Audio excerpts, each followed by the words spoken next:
On a Sunday night in August 1971, a man sat down in front of a camera. He had 15 words that would quietly cost you money for the next 50 years. Behind a locked door 2 days earlier, a small group had made a decision. Nobody outside that room was allowed to know what they had agreed to. He didn't call it dramatic. He called it temporary. That word is still technically true today, 55 years later. It wasn't a war. It wasn't a scandal. It barely made the front page. But it rewrote the rules of every paycheck you would ever receive. The man's name was Richard Nixon, President of the United States. What he announced sounded almost boring, a technical adjustment to the dollar. He was suspending the conversion of dollars into gold. Just for now, he said. For 27 years before that night, every dollar was technically an IOU for gold. $35, 1 ounce of gold. That was the deal, signed in 1944. After that night, the deal was gone.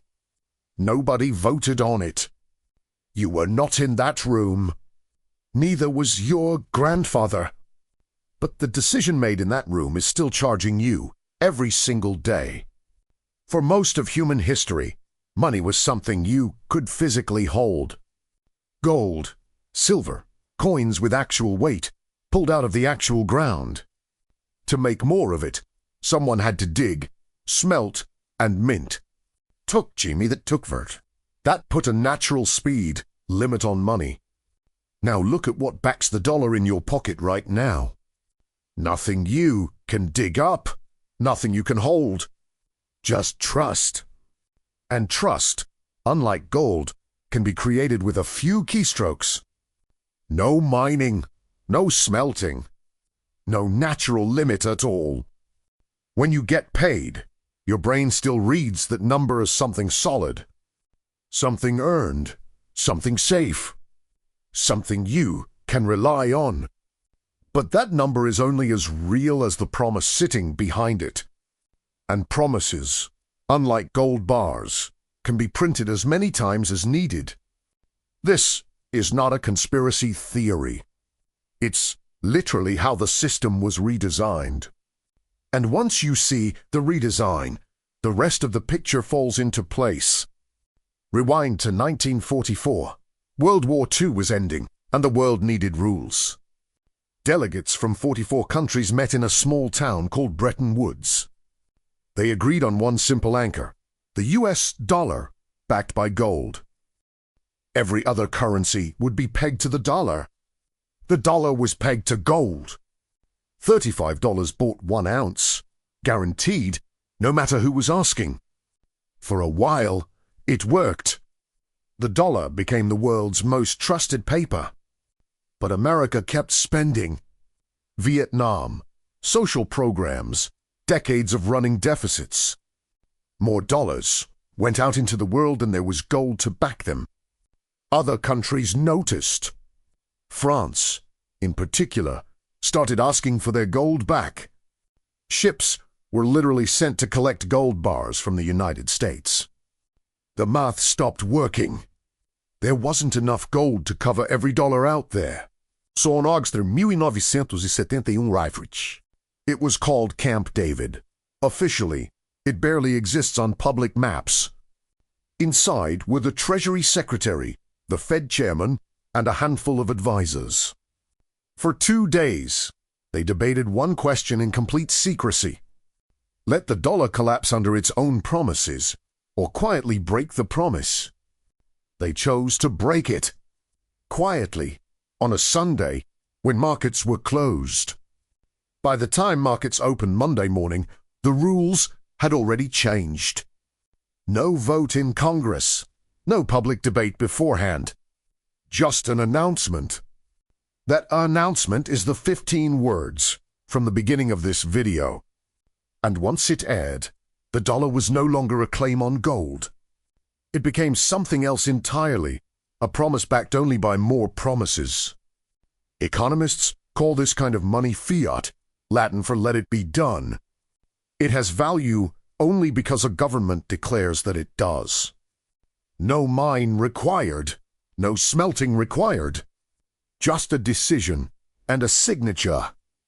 From that Sunday forward, the supply of dollars had no natural ceiling. The only ceiling left was whatever a handful of people decided it should be. This is the part most people never get taught in school. Not because it's secret, it's public record. It's just boring enough to ignore. So let's stop ignoring it and look at what happens after the ceiling disappears. Here's the part that surprises most people. Money isn't created by printing paper. Most of it is created digitally the moment someone takes out a loan. When a bank approves your mortgage, it doesn't hand you savings from a vault. It types a new number into your account. That number didn't exist 5 minutes earlier. That's not a metaphor. That is literally how most new money is created. It's called fractional reserve banking, and it's been the norm for a century. Banks are only required to hold a small fraction of deposits in reserve. The rest can be lent out again and again and again. Every single loan is new money entering the economy that didn't exist before.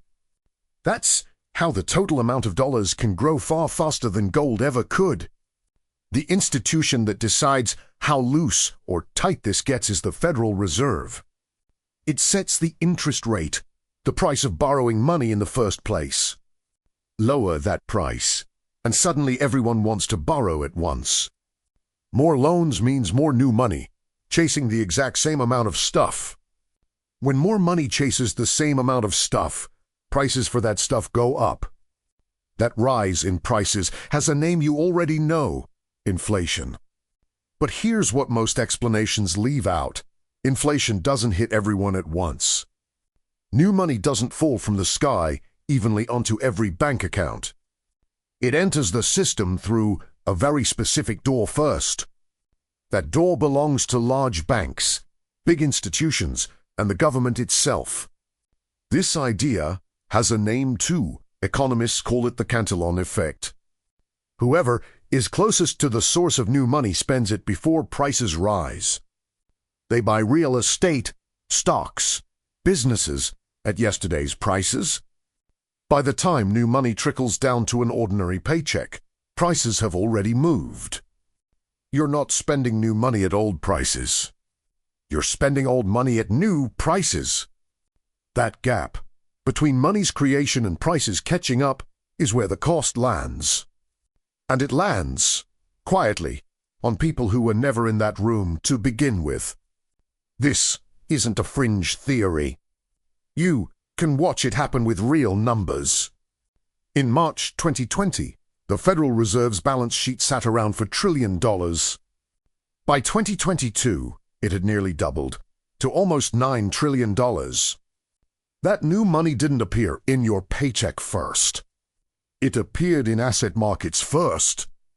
Stocks, home prices, and eventually groceries all moved, just not at the same time. By 2022, everyday Americans faced the highest grocery inflation in 40 years. Wages rose too, just slower, and later than the prices they were chasing. Now zoom all the way out, back to that Sunday night in 1971.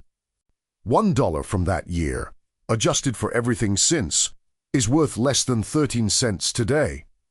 That's not a rounding error.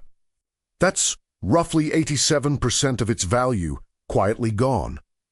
Nobody voted to take that 87%. It simply leaked away, 1 year at a time. Meanwhile, the U.S. national debt has climbed to nearly $40 trillion. That's over $100,000 owed for every single person in the country. That debt has to be serviced, which means more borrowing, which means more new money. This is the part of the system nobody designed on purpose. It just became necessary. Once an economy runs on debt-based money, it can't just stop growing. If borrowing slows down, the supply of new money slows down too. And when new money slows down, businesses struggle and jobs disappear. So the system is quietly built to require constant expansion forever. Not growth, because people want more. Growth, because the machine needs fuel to keep running. That's why interest rates rarely stay high for long. High rates slow the whole engine down. And a slowing engine in a debt-based system looks a lot like a crisis. So the easiest political choice, again and again, is simply create more money. It solves today's problem. It quietly creates tomorrow's higher prices.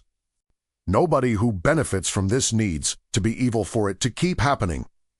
They just need to be closer to the door where the new money comes in. You, most likely, are standing somewhere far from that door. And every year, the walk from where you stand to that door gets a little longer. It's tempting to look for one villain in a suit, twirling a mustache. But this isn't a heist movie. It's closer to incentives nobody chose to fight. Politicians get re-elected by spending money now and worrying about it later. Central bankers get blamed for recessions, but rarely for slow, invisible inflation. Banks profit every time a new loan is issued, whether or not it fuels inflation. Every actor in this story is just following the incentive right in front of them. The result adds up to something nobody designed, but everybody close enough quietly benefits from. That's the part that makes this so hard to be angry at directly. There's no office you can walk into and demand your 13 cents back. The system doesn't need you to agree with it. It only needs you to keep participating. So where does that leave you, holding the paycheck at the end of all this? Here's the one thing that changes the moment you understand this mechanism. You stop blaming yourself for not saving fast enough. Cash sitting still was never designed to hold its value under this system. It was designed to slowly lose value, so spending and borrowing stay attractive. That's not a personal failure. That's the entire point of how the system is built. People who understand this look for things that can't simply be typed into existence. Land, businesses, ownership, things with an actual physical or productive limit. This isn't financial advice. It's just what the mechanism itself points toward. The people in that room in 1971 weren't thinking about your retirement account. They were solving a national emergency that weekend, and they solved it. The side effect just happened to land on everyone born after that Sunday. You didn't lose the ability to manage money. The ground moved under the money itself. And it moved in a cabin you were never invited to, decades before you were born. The number on your paycheck was never the whole truth, just the part you could see. Now you can see the rest of it too. That's not a comfortable ending, but it is, finally, an honest one. For 55 years, the word was temporary. Now, you know exactly how temporary became permanent, one paycheck at a time. Welcome to the system you were always standing inside.